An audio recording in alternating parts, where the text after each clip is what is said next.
Calaroga Shark Media.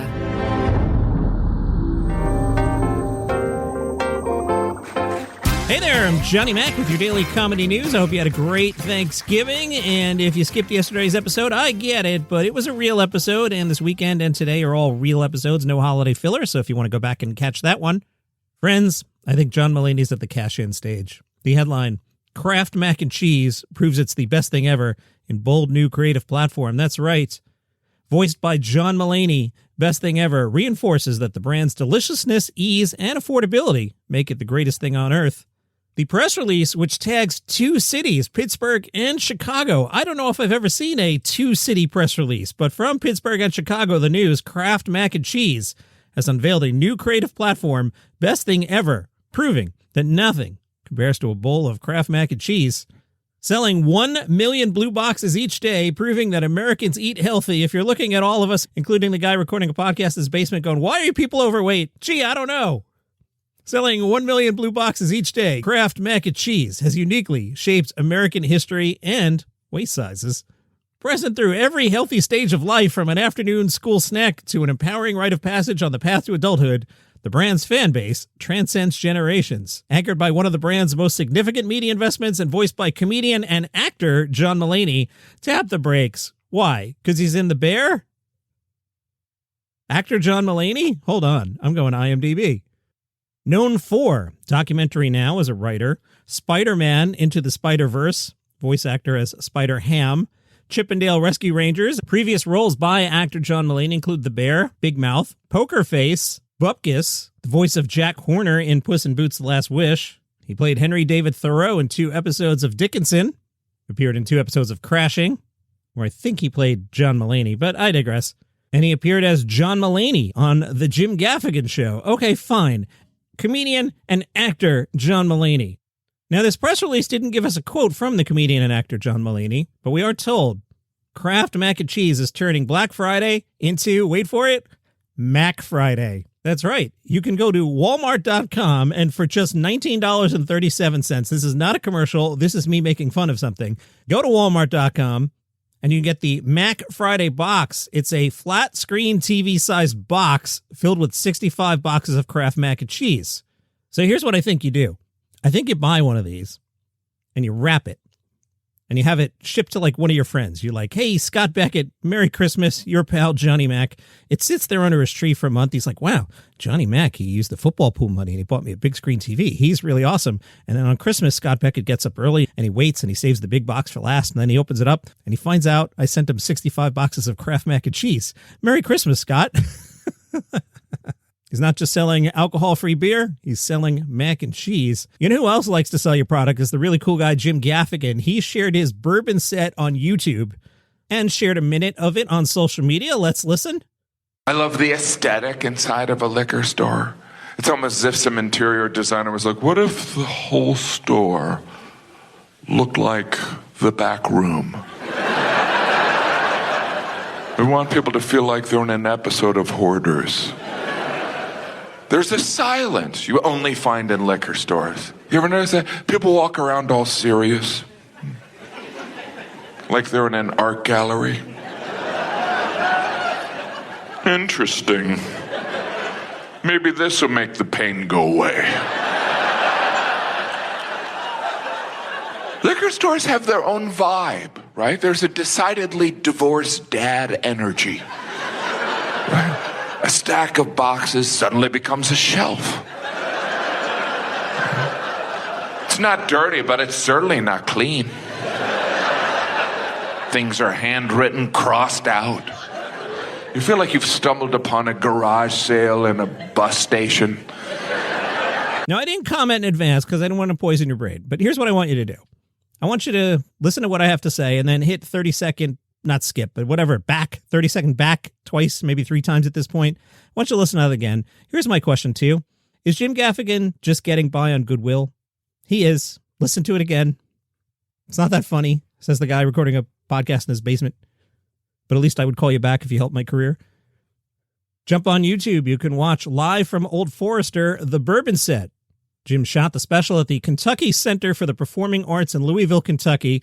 Curious how many of your tax dollars went to this, with oak barrels lining the stage. Now, I typed into Google the phrase, the Kentucky Center for the Performing Arts in Louisville KY funding. The AI overview, which could be incorrect, says the Kentucky Performing Arts Center is funded by a mix of public and private sources, including the Commonwealth of Kentucky, private foundations, corporate partnerships, and individual donors. Make of that what you will, but that is where Jim Gaffigan shot the bourbon-themed bourbon set, which you can find on YouTube and just listen to.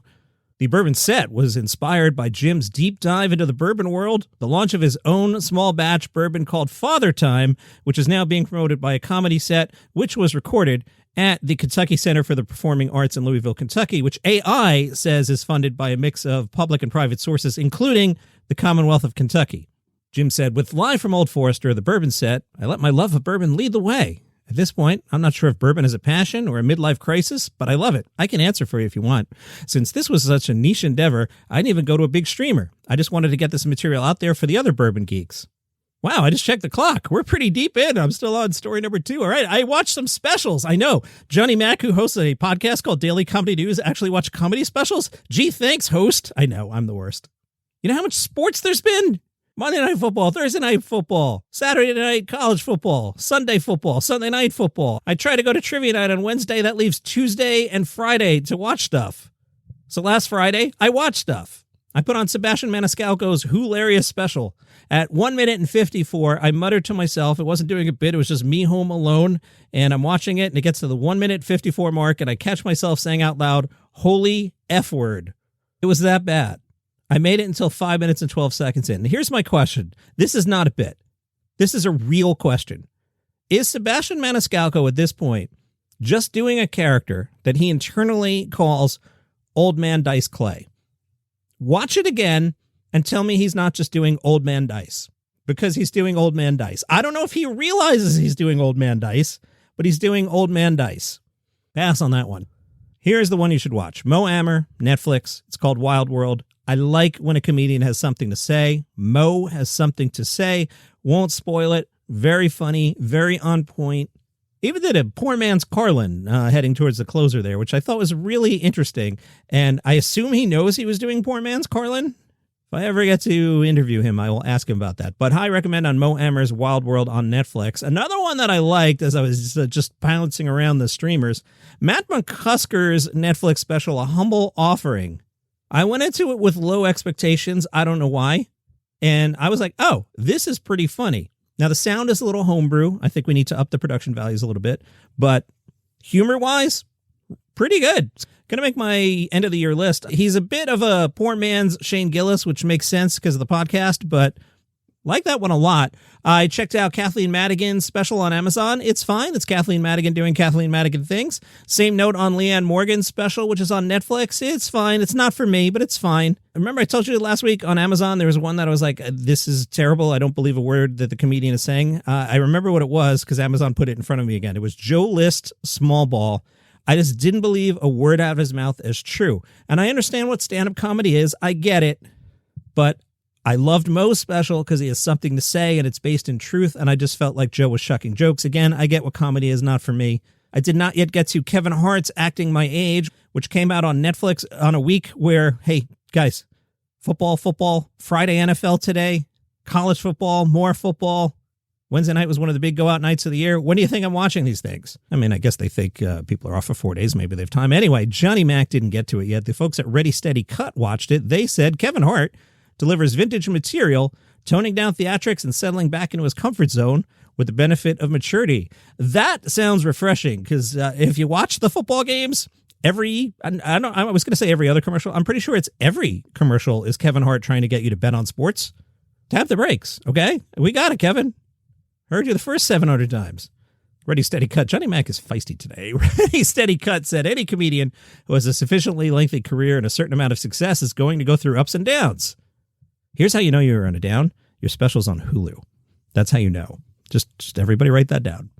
Kevin Hart has had them in real time. You can generally chart each stage in his career through his specials.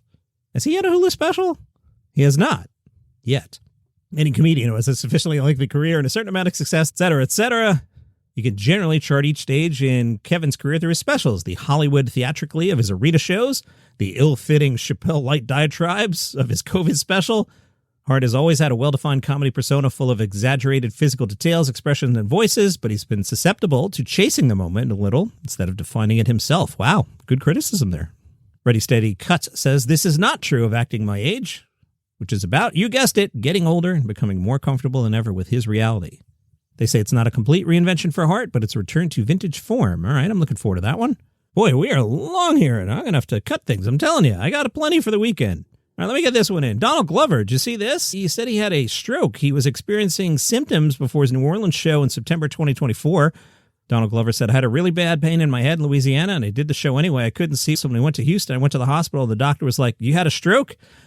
Donald Glover said the first thought upon hearing that was, oh, here I am, still copying Jamie Foxx.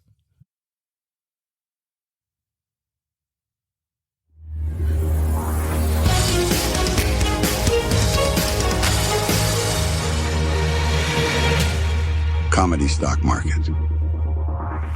Thank you, Burt Reynolds. And the comedy stock market, much like the real stock market, is a half day today. All right, my recommendations. Let's buy some Robbie Hoffman. Why, Johnny Mac? Because when I saw Mulaney was producing her special, I dusted off my knowledge of Robbie Hoffman. I was like, oh, Robbie Hoffman's really good. So let's buy low on Robbie, and we are going to make out like bandits. The opposite here, I think, is let's sell some Sarah Sherman. Now, Johnny Mac loves Sarah Sherman, but the premise of comedy stock market is not who's good, who's bad. It's where is the value. And I think regular America who knows Sarah from SNL is going to watch this Sarah Sherman, Sarah Squirm special on HBO next weekend or 2 weeks from now and be like, what is even happening? So let's sell Sarah. Let's sell all our Patton Oswalt. He's out destroying Star Trek. He's getting very political. That's going to upset people. You can't do that, Patton Oswalt. I appreciate it, but you're going to lose people. So we'll sell Patton on a value standpoint. We're also going to sell Eddie Murphy at peak. I think that documentary initially, people were like, oh, this is great. And now I'm starting to see the reviews of like, hey, you kind of glossed over some stuff there, Eddie. So let's sell Eddie Murphy at peak. Let's buy Mo Amer. America is not paying enough attention to this guy. Let's buy some Shane Gillis. Here's why. I feel like he's right there. I don't know what the thing is going to be, but he's right there. He's next. Last week, we were talking about who's the top comedian right now. Shane is right there. There's going to be something. He's going to drop a special or something.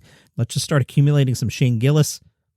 And, we want to get out high before the values crash. Let's sell John Mulaney. He's cashing in. I'm cashing out. Good line. And Jim Gaffigan. Same thing. Every time Jim speaks now, I just feel the coolness rushing out of the room as if like you opened a door on an airplane and everything's going out. It's all leaving. All right, so pretty busy for a half day on the comedy stock market. Buy Robbie Hoffman, buy Shane Gillis, buy Mo Amer, sell Sarah Sherman, sell Patton Oswalt, sell Eddie Murphy, sell John Mulaney, sell Jim Gaffigan. That's your comedy stock market on a Black Friday. I've bounced like 10 stories, so come back tomorrow. I've got plenty. I'll leave you with this one. Adam Sandler says he feels guilty doing stand-up comedy in front of his daughters. Yeah, dude.